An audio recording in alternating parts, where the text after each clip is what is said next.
Netflix TV நேயர்களுக்கு வணக்கம். பெத்துலசி பண்ணி பேசுகிறேன். இந்த வாரம் நம்ம சேனல் ஒளிபரப்பான நிகழ்ச்சி குபேரா திரைப்படத்தை பற்றி விமர்சனம். இந்த படத்தோட கதை, கடல் நடுவே கண்டுபிடிக்கப்படும் மத்திய அரசின் எரிவாயு திட்ட ஒப்பந்தத்தை மிகப்பெரிய தொழிலதிபரான ஜிம் சர் மத்திய அமைச்சரை சந்தித்து தங்களது நிறுவனத்துக்கு உரிமையை பெற 40,000 கோடி லஞ்சம் தர முடிவு செய்கிறார். அதற்காக சிறையில் இருக்கும் முன்னாள் சிபிஐ அதிகாரியான நாகார்ஜுனாவை சந்திக்கும் ஜிம் சர் தனக்கு உதவி செய்தால் எந்த பிரச்சனையும் இல்லாமல் சிறையில் இருந்து வெளியில் எடுப்பதாக சொல்ல ஆரம்பத்தில் மறுக்கும் நாகார்ஜுனா நீதிமன்றம் தீர்ப்பளிக்கும் 7 வருட சிறை தண்டனையால் தன் குடும்பத்திற்காக ஜிம் சர் சொல்வதை தான் செய்வதாக அவர் ஒப்புக்கொள்கிறார். அரசாங்கத்திற்கு தெரியாமல் சட்டவிரோதமான பண பரிவர்த்தனையை செய்வதற்காக பிச்சைக்காரர்களாகிய 4 பேரை தேர்வு செய்கிறார் நாகார்ஜுனா. நாகார்ஜுனா தேர்வு செய்யும் 4 பேரில் ஒருவர் தான் தனுஷ். தனுஷுடன் சேர்ந்து அனைவருக்கும் நன்றாக பயிற்சி கொடுத்து அந்த பிச்சைக்காரர்கள் 4 பேர் பேரில் தொழில் நிறுவனங்களை தொடங்கி கோடிக்கணக்கான கருப்பணத்தை வெள்ளையாக மாற்றுகிறார் நாகார்ஜுனா. நிலையில் ஜிம் சர் ஆணைப்படி ஒவ்வொருவர் பேரிலும் பண பரிவர்த்தனை முடிந்த பிறகு நடுக்கடலில் கொல்லப்படுகிறார்கள். இந்நேரத்தில் தனுஷை வைத்து ரூபாய் 10,000 கோடி பண பரிமாற்றம் முடிந்த பிறகு அவரையும்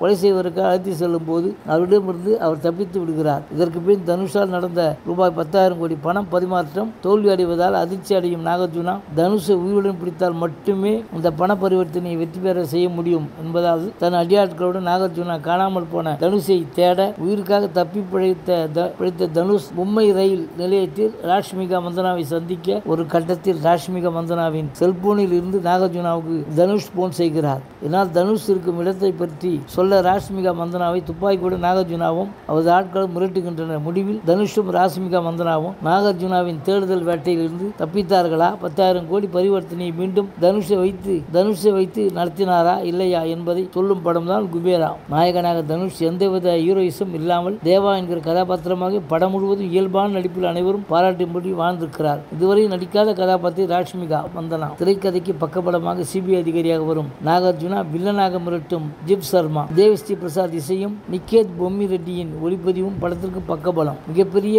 பண மாஃபியாக்கள் கேட்க நாதி இல்லாத பிச்சைக்காரர்களை வைத்து நடத்தும் சட்டவிரோத பண பரிவர்த்தனை மையமாக வைத்து பிச்சை எடுப்பவனும் மனிதன்தான், அவனுக்கும் வாழ்வுரிமை உள்ளது என சொல்லும் அழுத்தமான திரைக்கதை அமைப்பில் படத்தை இயக்கியுள்ளார் இயக்குனர் சேகர் கமுலா. நன்றி, வணக்கம். அடுத்த வாரம் வேறு ஒரு திரைப்படத்தின் செய்தியோடு உங்களை சந்திக்கிறேன்.